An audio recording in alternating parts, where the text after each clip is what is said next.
afternoon, 1 o'clock in the afternoon on the 21st of May. I thought I would take a few moments sort of over the weekend for some re-evaluation and some number crunching. So, for all of 2017, I've made a total of, I'm going to say, 170 minus 7, just over 160 trades, we'll say, for the calendar year.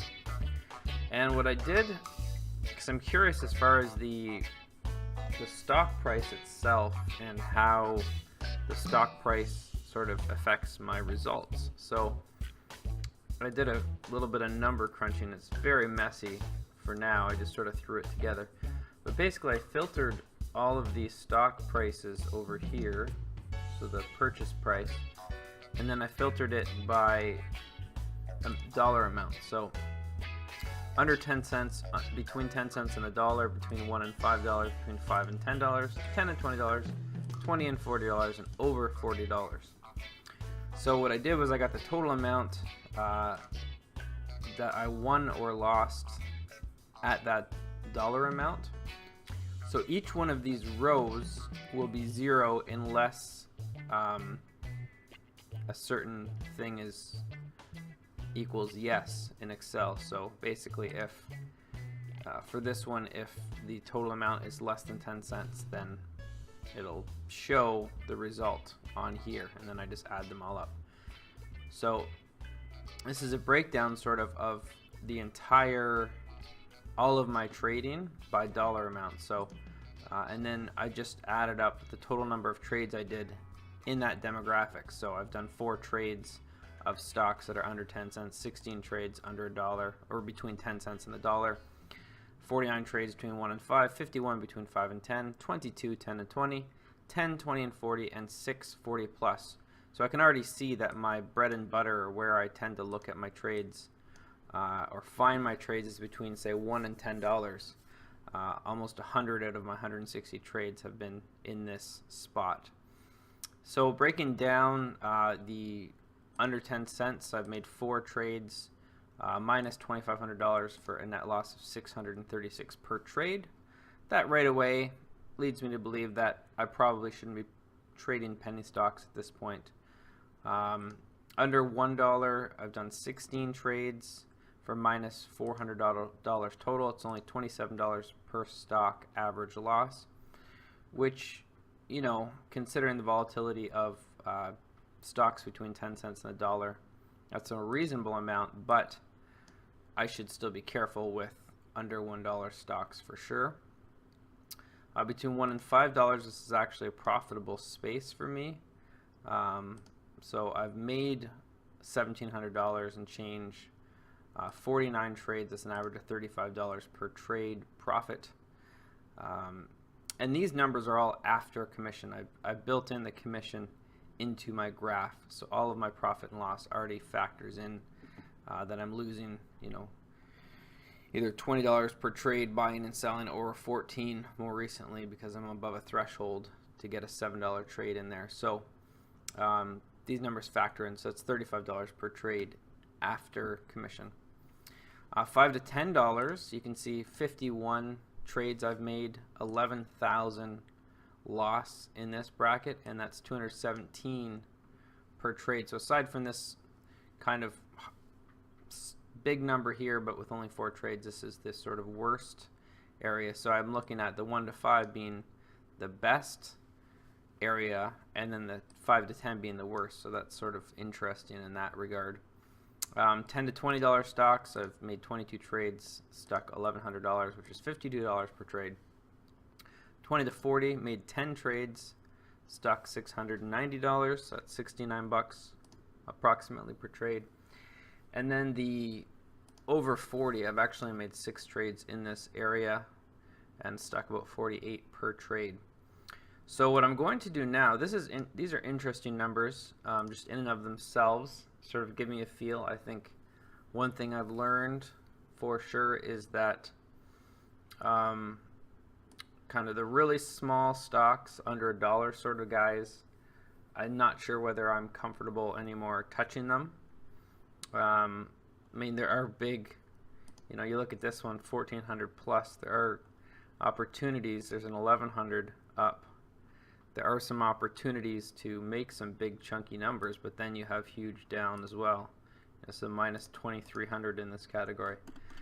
So definitely something that is a little bit too volatile for me at this point.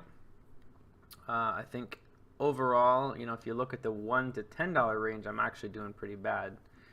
Stuck 8,000. So even though I do have a section where I'm winning, I still am not comfortable saying that I should stick with, you know, $2 and $3 stocks necessarily, just because I've had some success. Because, you know, the other smaller buy-in stocks I'm getting wrecked in. That's obviously my biggest loss between these sections overall, and it's by far the biggest average. I'm also noticing that as the stocks go up in price, the volatility goes down. You know, if you look at your average loss per trade, these numbers are, you know, well below $100, which I think is reasonable, compared to, you know, this of $217 average loss, which is pretty significant.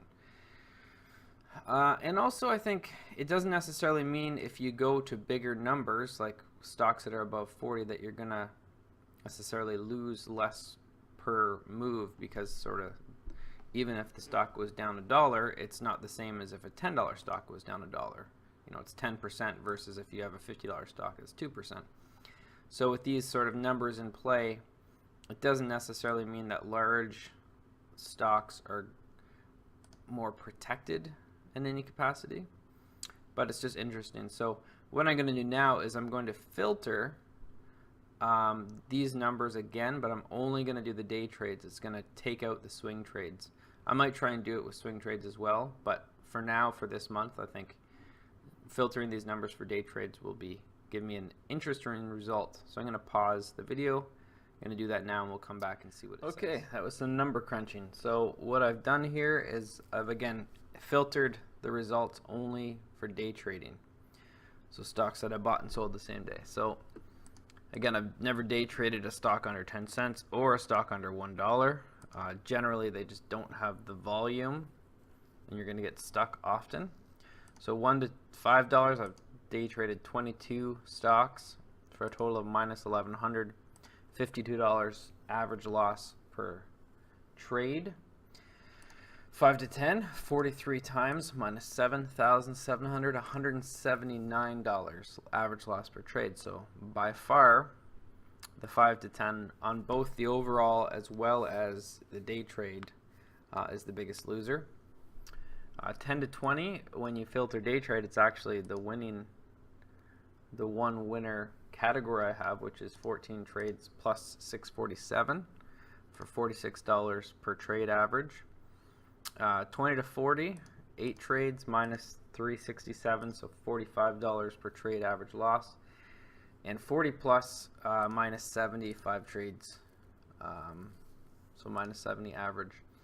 So I think crunching these numbers, what I find very interesting is, again, if you filter out trades that are below $10, the overall day trades that were above $10 and above are actually pretty close to break even. And, you know, that's something to strongly consider. You know, I've heard the adage, you know, of filtering basically, you know, stocks that are, part of it is like volatile stocks, right? You want stocks that have good movement. And if you get super low stocks like 8, 10, 12, 15 cent stocks, they don't have good movement generally. And a lot of the big movement is in sort of the stocks that are $5 to $10. So you sort of think in your head, okay, I want to target those sort of high volatility, big moving stocks. But I think just looking at my statistics here, I might sing another tune next week, and I think I'm going to filter my stocks that I'm interested in to only stocks that are sort of $10 and above, just by these numbers. And this is not a huge sample size, so it's hard to sort of take any absolutes from that. Like clearly 5 trades is not enough to really determine that I'm a loser at all $40 and above stocks. But I think these numbers, this 43 trades, and seeing these numbers pretty consistently down is a good sign that maybe I should be avoiding the, $5, $6, $7, $8 stocks. So that's what I'm going to do. That's sort of my review. I got a couple more weeks. My plan is sort of the entire month of May to be doing the day trading. So I'll definitely it's going to be a short week next week. And then I'll probably just carry on to the 2nd. So I'll do, for 9 more day trading days and see if at the end of it I can sort of come up with a better plan, or a plan that starts getting some, at least break even. I mean, I'm not expecting a miracle here and just to suddenly be a giant winner, but I think if I can consistently sort of avoid these moments of 1, 2, 3, 4, 5, 6, 7, 8, 9, 10, 11, 12, 13, 14, 15, 16, like having 17 out of 18 trades go the wrong way. If I can avoid that, then I think I'll be pretty happy. So that's it for this update. I just thought it might be interesting to look at a breakdown of numbers, and I think it's a good idea. Obviously, you want to keep track of all your trades and your numbers, and then you want to sort of laser focus and break them down and look at sort of where your strengths and your weaknesses are, because I think that's a sort of a good step with any strategy, winning or losing. If you're just because you're making some money on the market doesn't mean you can't make more money or tweak your system, or look at sort of what's working best for you. So that's my update. I hope you have a great weekend, and I will see you Tuesday.